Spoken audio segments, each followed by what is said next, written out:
सभी भक्तजनों का कौशल कुटिया में स्वागत है। हमारे आने वाले भक्तों ने कई बार तिलक के संबंध में चर्चा की और यह आग्रह किया कि उस पर आप स्वामी जी कुछ कहें और डालें। देखिए, ऐसा है कि ये जो तिलक, वशीकरण तिलक और इस तरह से तमाम लोग बताते हैं, वीडियो आते हैं और तमाम तरह के उपाय बताते हैं कि इस तरह से आप बनाकर अगर तिलक लगाएं तो दुनिया आपको देखकर मोहित हो जाएगी। तो हमने आपसे बताया कि मैंने कोई भी खुद प्रयोग जब तक नहीं किया, साधना नहीं की, तब तक उस पर हमने विश्वास नहीं किया। तो हमने इस पर बड़े रिसर्च किए। कुछ चीज़ें तो ऐसी बता दी जाती हैं जो आपको मिलेंगे ही नहीं। दरअसल वो तांत्रिक लोगों का अपना एक फंडा होता है कि कुछ ऐसी चीज़ें बता दो जो आपको मिले ना, तो आप मेरे पास आओगे, मैं आपसे पैसे लूँगा। अब उन्होंने कह दिया कि आप चील का मूत ले आएँ, शेरनी का दूध ले आएँ, तो अब आप कहाँ से आपको मिलेगा। तो देखिए, ये बिजनेस और व्यापार अगर ना किया जाए, किसी अच्छे मन से काम किया जाए, तो संसार में, प्रकृति में ऐसी शक्तियाँ हैं और वनस्पतियों में तो कहते हैं जितनी वनस्पतियाँ हैं सब औषधि हैं और इनके तमाम प्रयोग हैं। तो शरीर पर ही तो प्रयोग होते हैं, आपकी बीमारी पर, आपके कांति पर। क्यों, आप कुछ जड़ी बूटियों का लेप लगाते हैं तो चेहरा नहीं सुंदर हो जाता है। कुछ जड़ी बूटियाँ आप पीस के काढ़ा बना के खाते हैं तो रोग नहीं ठीक हो जाता है ना।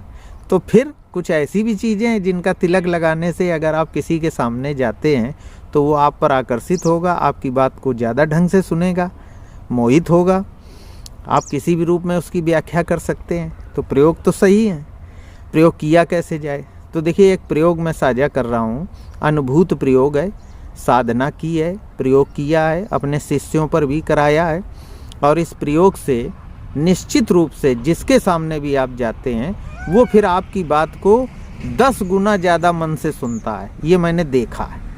अब आप उसे अपनी बात से, तर्क से संतुष्ट कर ले जाएं, ये आपके ऊपर है। वो तिलक से वो कोई आपका वशीकरण हो जाएगा, वो आपके पीछे पीछे चलने लगेगा, ऐसा नहीं होता है। लेकिन ये निश्चित है कि उस तिलक से जिस व्यक्ति से आप मिलने गए उसने आपकी बात को 10 गुना मन से सुना और चिंतन किया। ये मैंने अनुभव किया, मेरे शिष्यों ने भी अनुभव किया। अब जल्दी से वो प्रयोग सुन लीजिए। एक गोरोचन होता है, गाय का पित्त, जो गाय अपने आप मर जाती है। हम किसी गौ हत्या के लिए नहीं प्रेरित कर रहे हैं और ना मैं किसी जीव जंतु वनस्पति को नष्ट करने की बात करता हूँ। लेकिन जो गायें अपनी मौत खुद मर जाती हैं, बूढ़ी गायें, तो आप उनसे मिल लीजिए। जो लोग गाय, मरी हुई गाय का चमड़े का उसका निपटान करते हैं, निस्तारण करते हैं, अगर कोई ऐसा व्यक्ति मिले तो गाय के पेट में जो पित्त होता है, पित्ताशय होता है, पीला पीला, मनुष्य के भी होता है, वही पित्ताशय गोरोचन है। आप उसे ले आइए, खुद लाइए, या फिर बहुत विश्वसनीय हो, क्योंकि लोग गोरोचन के नाम पर ठगी करते हैं और हज़ारों रुपए ले लेते हैं। तो वो जो पित्ताशय है उसे आप धूप में रखें और सुबह धूप में रख दें, शाम को 4 बजे 5 बजे उठाकर नीचे रख लें और ऐसा आप कई दिन तक करें। तो वो अपने आप धूप की, सूर्य की गर्मी से सूख जाएगा, एकदम सूख जाएगा, कड़ा हो जाएगा, लाल लाल हो जाएगा, पीले से लाल हो जाएगा। फिर आप उसे पीस लें सिलबट्टे पे या किसी चीज़ में, तो बिल्कुल महीन सा पाउडर बन जाता है। आप करके देखना। और उस पाउडर को शीशी में या किसी चीज़ में भर के भगवान जी में रख लें, जहाँ भी आपके इष्ट देव पूजा करते हों।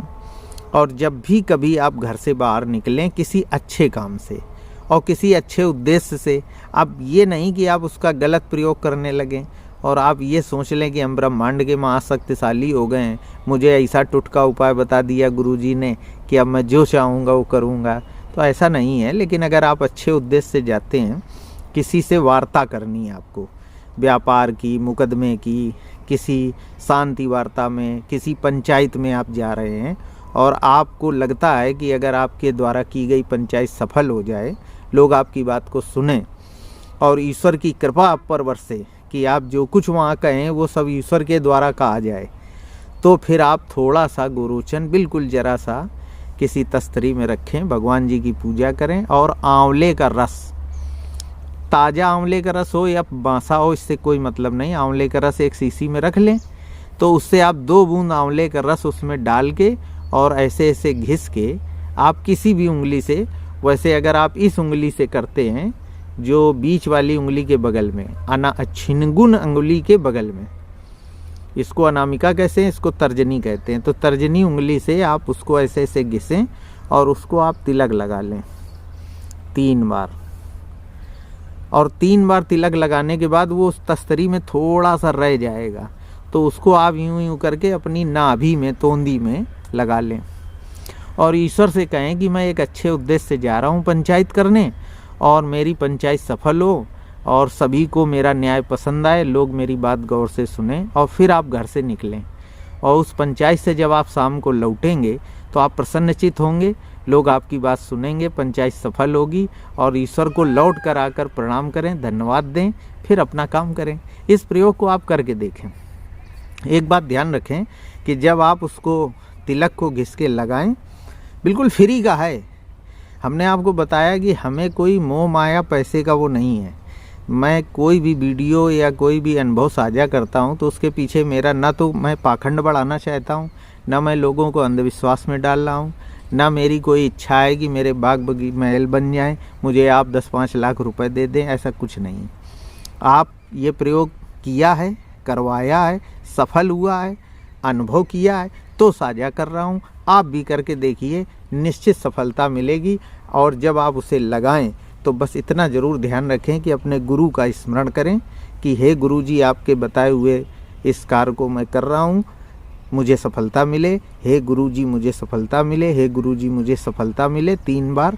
और जब नाभि में लगाएं तो प्रभु का स्मरण करें, क्योंकि नाभि से ही प्रभु भोजन आपको देते थे जब संसार में आप नहीं थे। तो आप प्रभु से कहिए कि हे प्रभु मुझे सफलता दें, हे प्रभु मुझे सफलता दें। 3 बार मस्तक में, 3 बार नाभि में लगा के घर से निकलें, आपको सफलता मिलेगी और मित्रों निश्चित मिलेगी, आपकी पंचायत सफल होगी। जय श्री राधे।